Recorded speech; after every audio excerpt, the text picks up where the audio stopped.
Televizornia channel. I'm Megan here, and we are today with vocalist and guitarist of Crowbar. Well, Right? thank you. Yes. Yeah. Okay. So, how do you like Poland? Tell me. I love it. I mean, we always have good shows here. We played another arena, I think the Mystic Festival, a couple right before COVID, maybe 2018, 2019. And it was great, but our shows in Poland are always great. The crowds are crazy and drunk and they have a good time and they love metal and, so it should be great. And people say that in New Orleans it's hot as hell.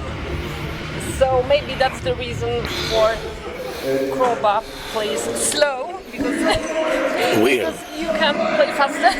We don't have the energy to play fast. Okay.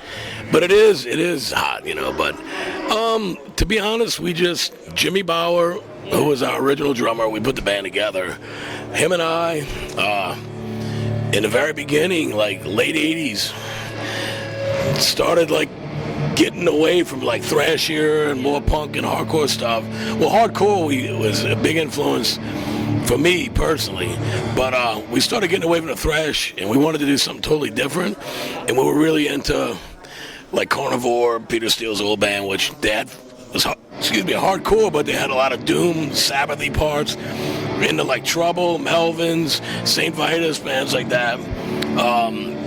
So we said, you know what, let's just do something totally different.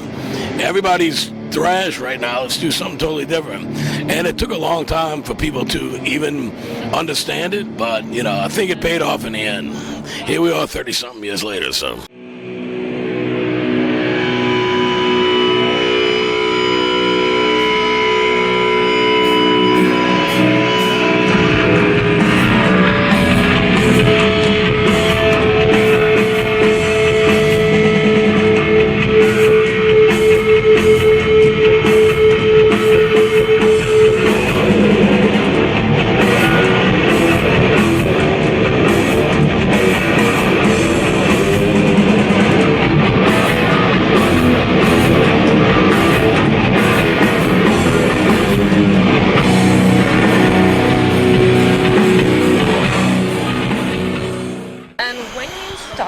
Crowbar. You were called as the heaviest band in the world.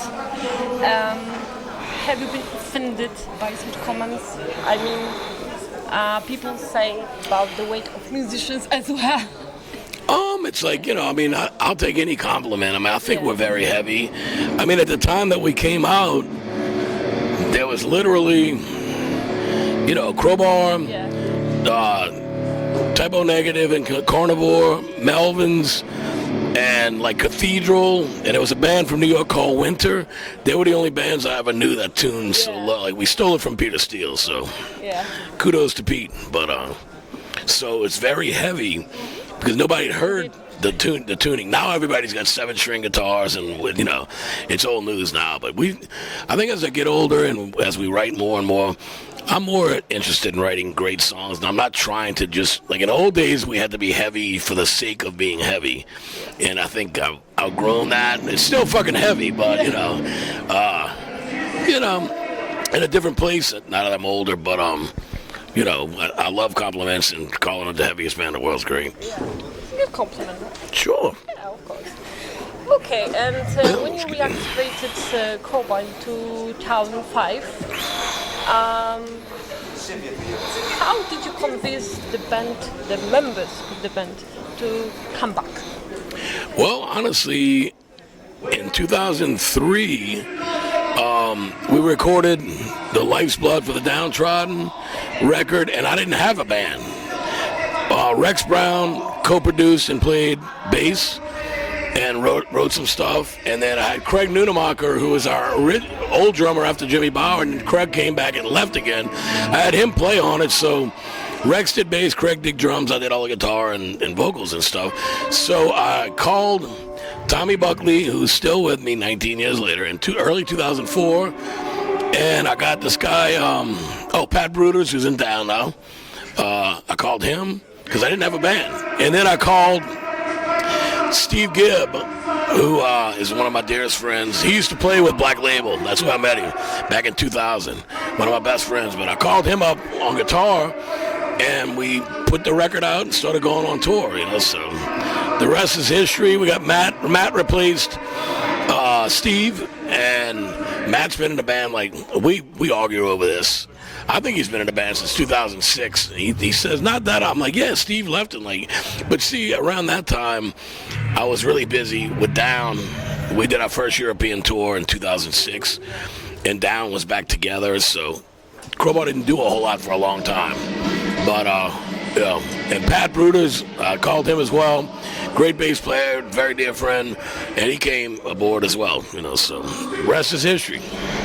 Here we are.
I caught Iron Maiden, Judas Priest. I mean, it was really like, at the time, in order to get shows, you had to play cover songs. Yeah. You had to own your own PA and lights and the whole 9 yards. But my band, we did obscure, we did stuff nobody else did. We didn't do Rat and Poison and all of that shit. I like the stuff now, but we were heavier. We did Motorhead, we did Metallica, we did Megadeth, we did Anthrax, we did Priest, Maiden, but we did like old school stuff, not like Another Thing Coming or something like that. It was always, so our band didn't go over that good, but because people didn't know what we were doing. But at one point I just became frustrated and said, fuck this, I'm just gonna write music and do originals. So who inspires you? Who is your god guitarist, I could say? I have a lot of influence. I mean, Ace Frehley is my biggest influence. He's the reason I picked up guitar, from Kiss, of course. But I mean, guys like Michael Schenker, Gary Moore. I'm a huge Thin Lizzy fan. I'm a huge UFO fan. Dimebag's one of my biggest. And Zach, of course. So, real honor to play tonight with him. Okay, and the last question is, how do you take care of your beard? Because it's amazing. I really don't. I just share. I have some. My wife got me this at a festival in the United States, some kind of beard shampoo, which I don't have with me. And I gotta admit, I didn't shower last night, but a lot of traveling. But I just shampoo it like normal because I don't have hair, so the beard gets a shampoo. And then, every time I shower, I wash it completely, and I don't put any stuff in it or whatever. So it is what it is.